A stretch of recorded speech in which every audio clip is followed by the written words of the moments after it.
YouTube. Starting this video again because I just got a call, but I'm doing a review to, well, a commentary to Not My Type. I done the first part earlier, where I done the review without the spoilers, because just in case people hasn't seen it and, well, read it, should I say, and they want to read it. But this one is for the people who has read it, or for the people who want to know about it so that they can just go buy it or whatever. But anyway, I'm just going to talk about it. Okay, so Hayden and Blake is literally the cutest couple in the world. Ava threw sort of like a spanner in the works when, you know, she kissed Blake, but not Blake, sorry, Hayden. And I don't know, I feel like even though obviously it's a love story, the fact that it showed that Hayden was in love with her best friend, you know, that sort of made it more real. It sort of made it more realistic, where not everyone that's single is just like, you know, not everyone's emotionally available. But when they start falling in love and everything, like literally, like my heart just like leapt out of my chest reading this book. Hayden sounds like everything, to be honest. The description, how they describe the characters is like really real. Like when the book first starts, it's Blake that's in talking about Blake in the bar, and Hayden buys her a drink and gets the bartender Connor, who's a mutual friend of theirs, but they don't realise it at this time, to give the drink to Blake. And how Blake was describing Hayden, you know, she's got blue eyes, not just blue eyes, but crystal blue eyes that's like almost clear, you know, like light blue eyes, and, you know, a lip pierced and full bottom lip, and her hairstyle and the black button down shirt. You know, like, I feel like it really, there's books that makes it seem real, and then there's books that makes it seem like really real, like you could really see you can really see the scene, should I say. I don't know, I feel like I'm sort of nervous because I haven't really done a video in over a month. Well, I've done a video earlier, but yeah. So basically this book was written by Michele L. Rivera. It's called Not My Type, and the blurb, it's not at the back of the book, it's actually in the book. I sort of like it because it's sort of relatable to me, so I'll read it. Yesterday I locked away all parts of my most breakable parts. My soul, my sweetness, my spirit, my heart, so that now I can stand alone in one piece, only slightly chipped around the edges, because nothing is perfect, painless or free. It is what I have learned, that after everything leaves, after watching stars fall from summer skies, after listening desperately to lies within lies, after mourning the days of 1,000 goodbyes, the lock is never again will I try.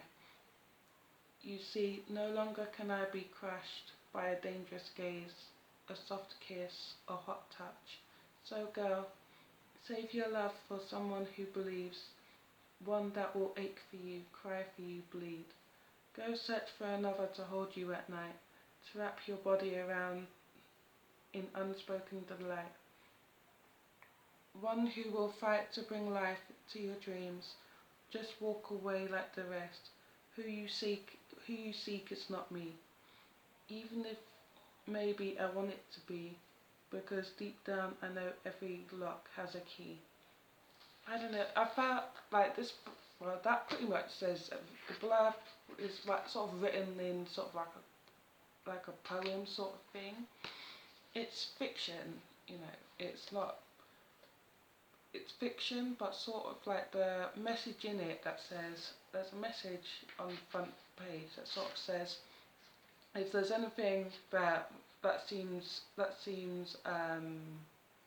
familiar about this book, just know it's just fiction. Something tells me that the writer was inspired by something that she's gone through or someone she knows went through, but sort of that message was sort of written to sort of throw us off, you know, make us believe that it is all fiction. I do believe that there's something that's non-fiction in here, like true story or something. This book literally gave me hope. I mean, I've had my heart broken, as I've said in my last video. Um, I fell for a straight girl, and this was like a decade ago. I'm 26, so this was a decade ago. But it didn't end there. The story didn't begin there. It didn't end there. But that's another what should I say? Let me just close this. Yeah, that's another video for another time. But I'm still licking my wounds until this day. But this book, I can say that this book gave me hope. One thing that I do have to say, when Hayden went to after Hayden received the text message from Connor, the picture, like one thing that I did find sort of confusing is why didn't Grace just clear it out just there, just say, look, I'm the one that's on the date with Ava, Blake's not here with Ava, you know, like she could have just said that. But honestly, like even though there is sexual content in here, there is. I'll be lying if I said there isn't, but it's not overly sexualized. It's not all it's about, which I like that. I like the fact that it's about love. It's about their feelings for each other. It's like two players who just wants to forget about the pain that they're in. You know, you've got Blake that's, you know, been crushed by her ex-girlfriend Sarah. Then you've got Hayden, who's deep in love with her best friend Ava, who's straight but then turned lesbian but don't have feelings for her.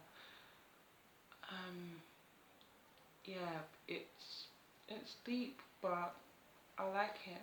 I like it, and yeah, it gave me hope. That's all I can say. All I can say is it gave me hope. I'm not gonna put too much spoilers in here, but yeah.